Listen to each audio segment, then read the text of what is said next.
Welcome to Blizzard Fire. We hope this video helps fire up your solution. You begin by building structure so entries stay useful.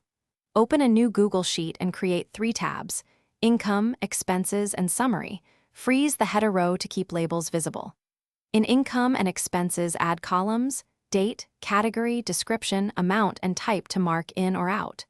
Once done, set amount formatting to currency and use consistent date format. This avoids later conversion errors. Make sure to name categories now so you can use them in drop-downs and validations for faster, cleaner entry. Now build calculations that power decisions. Create a hidden tab listing categories and use data validation to make drop-downs in the category column. This keeps entries consistent and simplifies reporting. In Summary, use SUMIFs to pull totals by date range and category so you can see monthly spending. Reference start and end date cells for flexibility. For a running balance, use a formula that adds income and subtracts expenses row by row.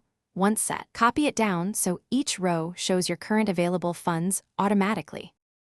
Finish by turning numbers into insights so you act confidently.